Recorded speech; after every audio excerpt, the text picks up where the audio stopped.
మన ముకుంద జ్యువెలర్స్ లో కాసుల పేరు festival flats 9.99% of on VA కాసుల పేరు జ్యువెలర్స్ నూతన బ్రాంచెస్ జూబ్లీ హిల్స్ మరియు వైజాగ్ లో అతి త్వరలో ప్రారంభం. సార్వత్రిక ఎన్నికలకు మరో 3 ఏళ్లకు పైగా సమయం ఉంది. అయితే ఆ సమయంలో పేలాల్సిన మాటల తూటాలు, విమర్శ ప్రతి విమర్శలు నెల్లూరు జిల్లాలో వాడివేడిగా కొనసాగుతున్నాయి. ఓ రకంగా చెప్పాలంటే అధికార పార్టీ ప్రతిపక్ష పార్టీ నేతల మధ్య ప్రచ్ఛన్న యుద్ధం నడుస్తోంది. అధికార పార్టీ నేతలకు వైసీపీ నేతలు ముఖ్యంగా మాజీ మంత్రి కాకాని గోవర్ధన్ కి గట్టిగానే టార్గెట్ చేస్తున్నారు. వచ్చే సార్వత్రిక ఎన్నికల్లో వైసీపీదే విజయమని కార్యకర్తలకు భరోసా ఇచ్చేలా ముందుకు సాగుతున్నారు. ఆ క్రమంలో క్షేత్రస్థాయిలో బలోపేతానికి వైసీపీ అష్టకష్టాలు పడుతోంది. అసలు ఇంతకీ సింహపురి జిల్లాలో నడుస్తున్న రాజకీయమేంటో మీరే చూడండి. ఉమ్మడి నెల్లూరు జిల్లాలో వైసీపీ పుట్టుక ముందు తెలుగుదేశం పార్టీకి అధిక స్థానాలను అందించే కంచుకోట. అయితే 2014 ఎన్నికల్లో వైసీపీ అధికారంలోకి రాకపోయినా నెల్లూరు జిల్లాలోని 10 అసెంబ్లీ స్థానాల్లో 7 సీట్లు కైవసం చేసుకోగలిగింది. 2019లో జరిగిన సార్వత్రిక ఎన్నికల్లో వైసీపీ 10కి 10 అసెంబ్లీ స్థానాలు ఉన్న ఒక్క ఎంపీ సీటు దక్కించుకుని క్లీన్ స్వీప్ చేసింది. ఆ ఎన్నికల్లో తెలుగుదేశం పార్టీ బోని కూడా కుట్టలేకపోయింది. దాంతో ఎప్పుడు ఎన్నికలు జరిగినా వైసీపీకి కడప తర్వాత నెల్లూరు జిల్లా కంచుకోట అని అందరూ భావించారు. అయితే 2024లో జరిగిన సార్వత్రిక ఎన్నికల్లో పెనంపై దోస తిరగబడినట్లు తిరిగి తెలుగుదేశం పార్టీ జిల్లాలోని అన్ని స్థానాలు దక్కించుకుని రాష్ట్ర రాజకీయాలను తన వైపు తిప్పుకుంది. ఎప్పుడూ లేని మెజార్టీ కట్టబెట్టడంతో పాటు టీడీపీ నుంచి కొత్త మొహాలను సైతం అసెంబ్లీ మెట్లెక్కించారు నెల్లూరు జిల్లా ఓటర్లు. ఈ నేపథ్యంలో కూటమిలో ప్రధాన పక్షంగా ఉన్న తెలుగుదేశం పార్టీ దాదాపు 20 నెలల పదవీ కాలం పూర్తి చేసుకుంది. వైసీపీ హయాంలో ఓవర్ స్పీడ్ తో వెళ్లిన వైసీపీ నేతలకు తెలుగుదేశం పార్టీ కళ్లెం వేసింది. పలు ప్రాంతాల్లో ఆ పార్టీ నేతలను జైలుకు సైతం పంపింది. కొన్ని నెలల తర్వాత జైలుకెళ్లిన నేతలు బెయిలుపై తిరిగి సొంత నియోజకవర్గాలకు తిరిగొచ్చారు. అయినా వైసీపీ నేతలు ఎక్కడా వెనకడుగు వేయకుండా అధికార పార్టీ నేతల విమర్శలకు దీటుగానే సమాధానమిస్తున్నారు. కార్యకర్తలకు మేమున్నామంటూ భరోసా ఇస్తున్న నేతల్లో ప్రధానంగా ఉమ్మడి నెల్లూరు జిల్లాలో వినిపిస్తున్న పేర్లలో మాజీ మంత్రి కాకాని గోవర్ధన్ రెడ్డి, ఎమ్మెల్సీ పర్వతిరెడ్డి, చంద్రశేఖర్ రెడ్డి పేర్లు ప్రముఖంగా వినిపిస్తున్నాయి. ఎక్కడా వెనకడుగు వేయకుండా ఇరువురు నేతలు వైసీపీ క్యాడర్లో మనోధైర్యాన్ని నింపుతూ ముందుకు సాగుతున్నారు.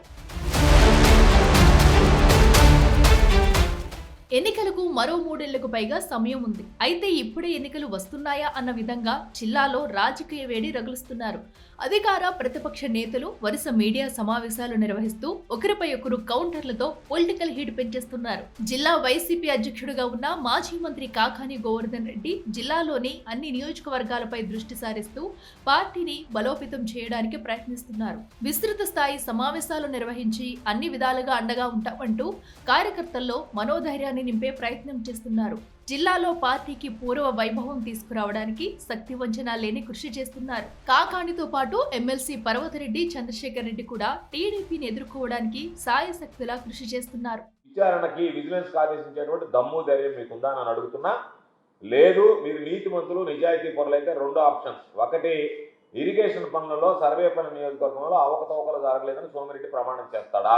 లేదు, సిబిఐకి ఈ కేసును రెఫర్ చేసి విచారణకి సిబిఐకి అప్పచెప్పి నీ చిత్తశుద్ధి నిరూపించుకుంటావు అనేటువంటిది. ఆయన గారికి ప్రజాస్వామ్య విలువలు తెలియదు, ప్రజల బాధలు తెలియదు, కార్యకర్తల యొక్క స్పందన తెలియదు. ఆయనకు తెలిసిందంతా money politics, money money money. మనీతో మనం ఏమైనా చేయొచ్చు. నేను రేపు పొద్దున కనుక 1000 కోట్లు పెట్టుకుంటే ఏ ఒక్కరి మీదనైనా కూడా గెలిచే పరిస్థితి ఉంటుంది. ఏ నాయకునైనా కూడా నేను 100 కోట్లు పెట్టి కొనుక్కోగలను అనే ధీమాతో ప్రవర్తిస్తున్నటువంటి తీరే తప్ప ఎక్కడా కూడా ప్రజల భావాలు కానీ ఈరోజు సామాన్యుడు పడుతున్నటువంటి కష్టాలు కానీ నారాయణ గారికి తెలియనటువంటి పరిస్థితి. కాకాని, పర్వతిరెడ్డిలు తమతోనే కాదు తమ పార్టీ నేతలతో టీడీపీ నేతలు వ్యవహరిస్తున్న తీరును ఎప్పటికప్పుడు ఎండగడుతూ దూకుడు ప్రదర్శిస్తున్నారు. రాయలసీమ లిఫ్ట్ ఇరిగేషన్, కల్తీ లడ్డు వ్యవహారాల్లో తెలుగుదేశం పార్టీ వైఖరిని తప్పుపడుతూ తమదైన శైలిలో కౌంటర్లు ఇస్తున్నారు. మేము చంద్రబాబు నాయుడిని కోరేది, పరమ పవిత్రమైనటువంటి కలియుగ దైవం వెంకటేశ్వర స్వామి ప్రసాదం లడ్డు విషయంలో మీరు గతంలో ఏదైతే వ్యాఖ్యలు చేశారో జంతు కొవ్వు కలిసింది అని, దాని మీద ఈరోజు నిజం నిర్ధారణ అయిన తర్వాత తప్పు జరిగింది అని చెప్పడానికి చంద్రబాబు నాయుడికి నామోషి ఎందుకు? పొరపాటు చేశాం, పొరపాటును మాట్లాడామని చెప్పి భక్తులకి క్షమాపణ చెప్పడానికి చంద్రబాబు నాయుడుకు వచ్చినటువంటి అభ్యంతరము నామోషి ఏమిటో అర్థం కావడం లేదు. కూటమి నేతలను ఒక పక్క ఎదుర్కొంటేనే మరో పక్క కూటమి నేతల వైఖరితో నష్టపోతున్న బాధితులకు అండగా నిలుస్తామంటున్నారు. దీంతో ఏ నియోజకవర్గంలో లేని విధంగా నెల్లూరు సిటీలో పర్వతరెడ్డి చంద్రశేఖర్ రెడ్డికి, సర్వేపల్లి నియోజకవర్గంలో మాజీ మంత్రి కాకాని గోవర్ధన్ రెడ్డికి ఫాలోయర్స్ బాగా పెరుగుతున్నారట. ఆ నమ్మకాన్ని నిలబెట్టుకునేందుకు రాజీ లేని పోరాటం చేస్తూ ముందుకు సాగుతున్న ఇద్దరు నేతలు ఇతర నియోజకవర్గాల్లో సమన్వయకర్తలను కోఆర్డినేట్ చేసుకుంటూ జిల్లా మొత్తం పార్టీ పూర్వ వైభవానికి ఇటుకలు పేరుస్తున్నారన్న ప్రచారం సాగుతుంది. అయితే ప్రతిపక్ష నేతలకు కళ్లం వేసి జిల్లాల్లో పట్టు కాపాడుకోవడానికి టీడీపీ నాయకులు సైతం గట్టి ప్రయత్నాలే చేస్తున్నారు. మరి సింహపురిలో ఈ పరిస్థితులు ఎంతవరకు వెళతాయో చూడాలి.